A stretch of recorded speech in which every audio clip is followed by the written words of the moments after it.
বেবিটা এত সুন্দর করে বলছে বেবি বেবি এরকম করে বলছে। দেখো আমি সবসময় মনে করি প্রপার্টিতে investment is the best investment. ছিলাম আমরা অ্যাকচুয়ালি একটা ফ্ল্যাট দেখতে, ইনভেস্টমেন্ট পারপাস একটা ফ্ল্যাট নেওয়া হবে, সেটা অনেকদিন ধরেই আমাদের মাথায় ঘুরছিল। Good morning SS family, welcome back to the channel. সকাল সকাল কিন্তু আজকে ঘুম থেকে উঠে পড়েছি, খুব একটা লেট আজকে হয়নি। তো সবাই মিলে বসে একসাথে চাটা খাওয়া হলো। এখানে তো জানোই আসলে সবাই মিলে একসাথে বসে চা খাওয়া হয়, সকালে একটা গ্যাজালি হয়, আর তারপরেই আজকে ব্লগটা আমি স্টার্ট করছি।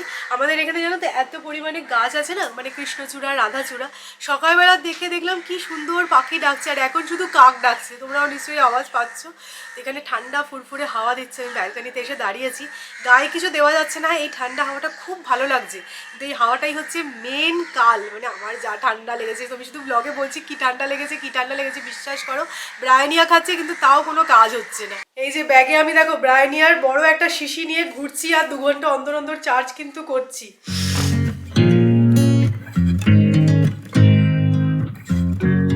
না শুধুমাত্র যে আমরা আড্ডা মেরেছি সেরকমটা নয়, ফোনেও কিন্তু একটা আড্ডা চললো, মানে ভিডিও কল করা হয়েছিল, ভাইজির সাথে কথা হলো। সে একটা ছোট্ট ওয়ার্ড শিখেছে, সেটা হচ্ছে বেবি। আমি বলছি যে আর কোনো কিছু শেখাতে পারলি না, বেবি বেবি বললেই ও বলছে বেবি। তো মায়ের সাথে ভালো সব থেকে হচ্ছে বেবিটা এত সুন্দর করে বলছে বেবি বেবি এরকম করে বলছে, আর মার সাথে খুব ভালো আর কি ভাব হয়ে গেছে। মানে ফোনে এখন ভীষণ ভালো রেসপন্স করে, মানে আমার সোনা মা কোথায়, মা যদি বলে এরকম করে দেখাবে আমি তো সবটাই ফোনে ফোনে চলছে। তো খুব আড্ডা টাড্ডা হলো আমাদের সাথে, খুব একটা তো মানে নতুন মনে হচ্ছে ওর কাছে। মানে একে তো ফোনে, তার মধ্যে ডেলি তো আর মায়ের মতন ভিডিও কল করা হয় না, তো সেই হিসেবে আমাদের একটুখানি কমই চেনে। তো এর মধ্যে যদি আবার ভিডিও কল করে তোমাদেরকেও দেখাবো। ভাইজি বড় হয়ে গেছে অনেকটা, এখন নতুন হাঁটতে শিখেছে যেহেতু, না কারোর কোলে উঠবে না, শুধু হাঁটবে। না সৌমির বাপের বাড়িতে আসলে সৌমির ব্রেকফাস্টটা একদম কনস্ট্যান্ট থাকে, মুড়ি, তার সাথে হয় আলু চচ্চড়ি, নাহলে আলুর দম। কালকের আলুর দম ছিল, সৌমি আজকে মুড়ি দিয়ে খাচ্ছে। ব্রেকফাস্টে মুড়ি খেতে ভালো লাগে? হ্যাঁ, ব্রেকফাস্টে আলুর তরকারি দিয়ে খেতে মুড়িটা খুব ভালো লাগে। আলুর দম থাকলে আর চানাচুর নিই না, কিন্তু সাদা আলু চচ্চড়ি থাকলে এর মধ্যে আবার চানাচুরও নিই।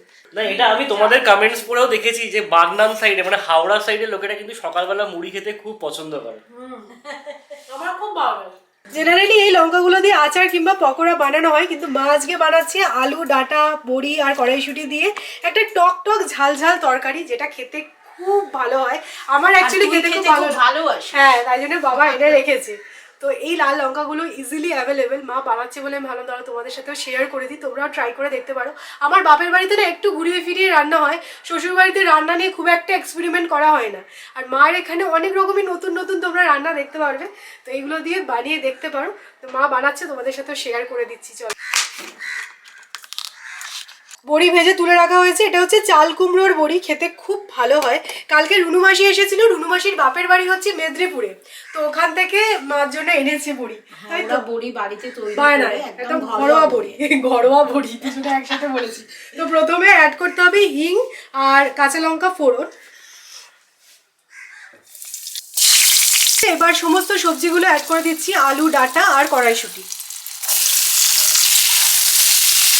সবজিগুলো সামান্য একটু ভেজে নিয়ে এইবার এই বড় লঙ্কাগুলো অ্যাড করে দিই।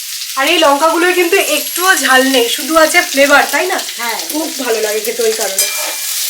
এইবার টমেটোগুলো দিয়ে দেবো, আর টমেটোর পরিমাণটা একটু বেশি দিই। হ্যাঁ, একটু টক টক ঝাল ঝাল খেতে হলো ভালো। এবার নুনটা দিয়ে দিই, নুন দিয়ে চাপা দিয়ে দিতে হবে, এই টমেটোগুলো একটু নরম হয়ে যাবে। এই তরকারিটা কিন্তু খুব বেশি ভাজা কষা ওরকমটা হবে না, শুধুমাত্র হলুদ গুঁড়ো আর অল্প একটু লঙ্কা গুঁড়ো অ্যাড করা হয়েছে, একটু কষিয়ে নেওয়া হয়েছে। দেন এবার ঈষদ উষ্ণ জল অ্যাড করে দেওয়া হচ্ছে। তরকারিটা ফুটে গেলে তারপরে বড়িগুলো অ্যাড করে দেওয়া হচ্ছে। That's it. এবার সিম্পলি এটাকে চাপা দিয়ে রেখে দিতে হবে, আলু, ডাঁটা, বড়ি এগুলো সব ভালো করে সেদ্ধ হয়ে যাবে, একটু মাখা মাখা হবে খেতে। তো মানে লাস্টটা আমি দেখাচ্ছি। জেনারেলি বাপের বাড়িতে আসলে আমি কিন্তু রেসিপি শেয়ার করি না বা রান্না দেখাই না, কারণ আমাদের আড্ডাটাই চলে। বাট এটা সত্যি খেতে খুব ভালো হয়। তোমরা যারা বানিয়েছো তারা জানবে, আর যারা বানাওনি তারা আমার কথা শুনে কিন্তু একবার বানিয়ে ফেলো। আগের দিন মাকে নিয়ে সৌমি স্কিনের ডাক্তার দেখাতে এসেছিল, সেই ডাক্তার না সৌমিকেও একটা সানস্ক্রিন সাজেস্ট করেছিলেন। তো ভেবেছিল বাইরে থেকে কিনে নেবে, বাট কোথাও পাওয়া যাচ্ছে না। তো আমি এসেছি আবার সেই ক্লিনিকে, ওখানকার ফার্মেসিতে ফোন করে জাস্ট কনফার্ম করলাম সানস্ক্রিনটা অ্যাভেলেবেল আছে, তো জাস্ট নিয়ে চলে যাব। ক্লিনিকটা হচ্ছে যোধপুর পার্কে, উইজডম। এটা হচ্ছে গিয়ে সেই সানস্ক্রিন যেটা কোথাও পাওয়া যাচ্ছিল না, তো আমি নিয়ে নিলাম। কাজ হয়ে গেল, 10 মিনিট লাগলো।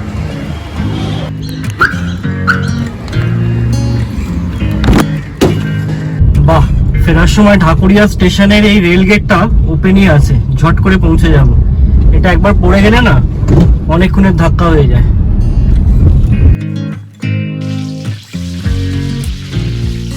বাবা জানো বাজার থেকে খুব ভালো গলদা চিংড়ি পেয়েছে, তো আমি মাকে বললাম ধরো আমি এই প্রিপারেশনটা বানাচ্ছি। তো চিংড়ি মাছের রসা বানাবো, কিন্তু তার মধ্যে একটুখানি নারকেলের দুধও অ্যাড করবো। কালকে নারকেল কুড়োনো হয়েছিল, অল্প একটুখানি নারকেলও আছে বাড়িতে। তো এটা হবে হচ্ছে চিংড়ি মাছের মালাইকারি, এক্স্যাক্টলি নয়, কিন্তু নারকেলের দুধটা পড়বে, ওরকমই একটা ব্যাপার। আমার চিংড়ি মাছ ভাজা চলছে।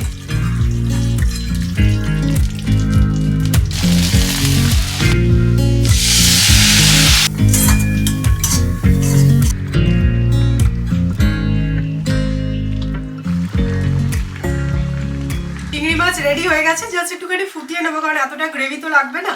খেতে বেশ ভালোই হয়েছে। সবে আমাদের রান্না বান্না কমপ্লিট হলো, তারপরে আমরা জানতে পারলাম যে আমাদের টমেটো গাছে টমেটো ধরেছে। আগে জানলে এটা দিয়ে রান্না বান্না হয়ে যেত। তো দেখো বাবা না প্রচুর ব্যালকানিতে জানলায় গাছ টাছ করেছে। তো আগের দিনকে এসে দেখলাম টমেটো গাছটা লাগিয়েছে, আজকে এসে দেখছি টমেটো ফুল সবই ধরেছে। কি কিউট লাগছে দেখো দেখতে। কিনা বানাতে এগুলো বিক্রি করা উচিত বলো? অবশ্যই। সত্যি এই যখনই পড়ছি শান্তিনিকেতনের কথা মনে পড়ছে, ভাবছি আরেকবার যাবো, গিয়ে এরকম কয়েকটা গাউন নিয়ে আসবো। কেউ গেলে আনাবো। অ্যাকচুয়ালি সৌমির কাটা খাই নুনের ছিটে দিচ্ছে আর কি। মা বলছে যে কেন কিনলি না। সত্যি কথা, আমি এটা বেশি পড়বো না, তুলে তুলে পড়বো। সবার নজর লাগছে জানো তো, আজকে দেখলে বসতে গিয়ে একদম ফ্যাচ।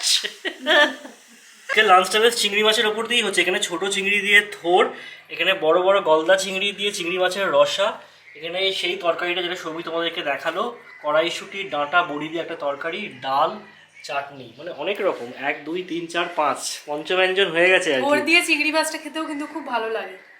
চলো শুরু করা যাক।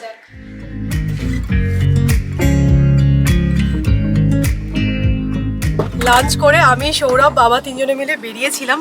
কোথায় বেরিয়েছিলাম তোমাদেরকে পরে বলছি। দেখো ব্যাপারটা একদমই অ্যামেচার লেভেলে ছিল, তাই জন্য তোমাদের আর কিছুই বলিনি।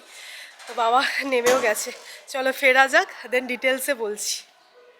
বাড়ি ফিরেই আমরা চা নিয়ে বসে গেছিলাম, অনেকটা বেলাও হয়ে গেছে, প্রায় 6টা বাজে।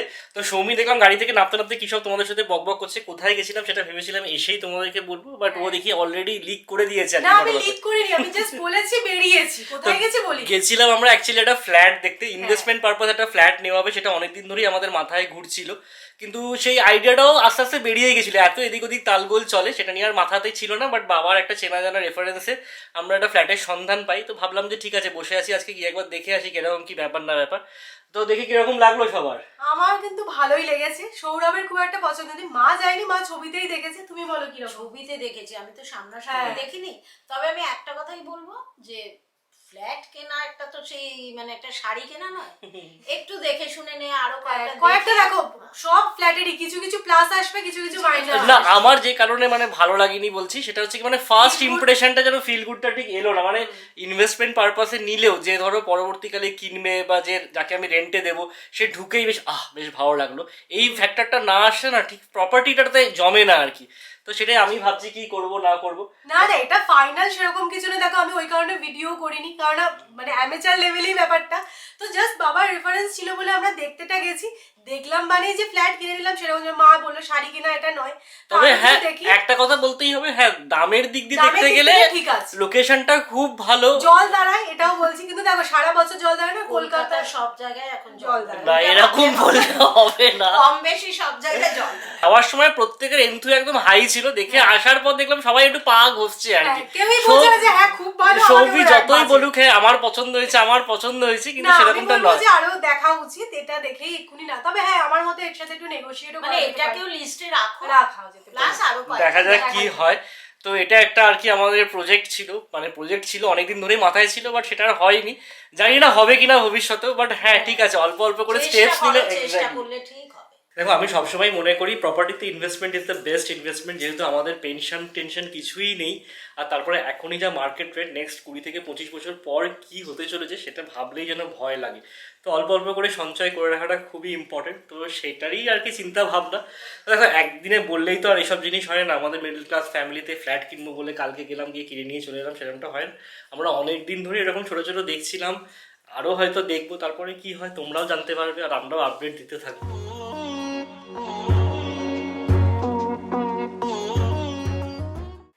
আমি ঠাকুর দেবতার অঙ্গরাগ করে মোটামুটি পটু হয়ে গেছি। এই যে পুচকে গোপাল দেখছো, এটা কিন্তু আমাদের গোপাল নয়, মেজদিদার গোপাল। মেজদিদা গেছে ব্যাঙ্গালোরে, সেই কারণে মার কাছে দিয়ে গেছে গোপাল সেবার জন্য, আর বলে গেছে যদি আমি সময় পাই আসি তাহলে যেন গোপালের অঙ্গরাগ করি। আমাদের বাড়ির গোপালও আমি অঙ্গরাগ করেছিলাম, তো সেই দেখে আর কি মেজদিদারও পছন্দ। মেজদিদা বলতে মায়ের মাসির কথা আমি বলছি। তো পুচকে গোপালের অঙ্গরাগ হচ্ছে এখন, আমার হাতে সময় আছে, ভাবলাম করে দিই। দেখো চোখ আঁকা হয়ে গেছে, তো বেশ ভালোই দেখতে লাগছে। অঙ্গরাগটা করলে কি বলতো, কালারগুলো আরো প্রমিনেন্ট হয়ে যায়, তো সাজালে গোছালে আরো খুব ভালো লাগে।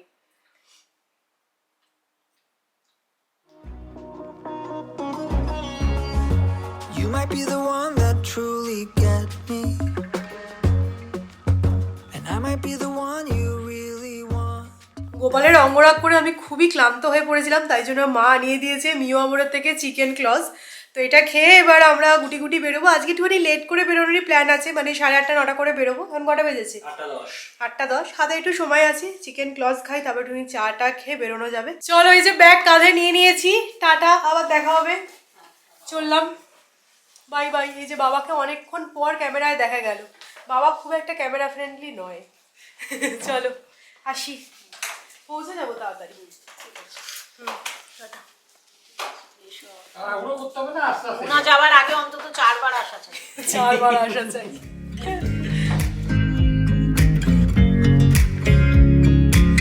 বাড়ি ফিরে এসেছি আর জাস্ট ডিনার করতে বসবো। বেজে গেছে এখন 11টা বাজতে 5। ডিনারে আছে চানা, তার সাথে রুটি। সেটা তো যারা নন ইন্টারেস্টিং পার্ট। ইন্টারেস্টিং পার্ট হচ্ছে কি এটা, রাঙালুর পিঠে মামুনি আবার বানিয়েছে। তো এটা হচ্ছে কি আজকে আমাদের ডেজার্ট। তো চলো এই ব্লগটাকে এখানেই এন্ড করছি। সকাল সকাল শুরু করেছিলাম, এখন বেজে গেছে 11টা, দেখতেই পাচ্ছ। যদি ভালো লেগে তাহলে অবশ্যই করে লাইক করো, শেয়ার করো। যারা নতুন দেখছো প্লিজ চ্যানেলটাকে সাবস্ক্রাইব করে নিও। কালকে আবার একটা ইন্টারেস্টিং ব্লগে দেখা হচ্ছে তোমাদের সাথে। ততক্ষণ টাটা, বাই। Good night.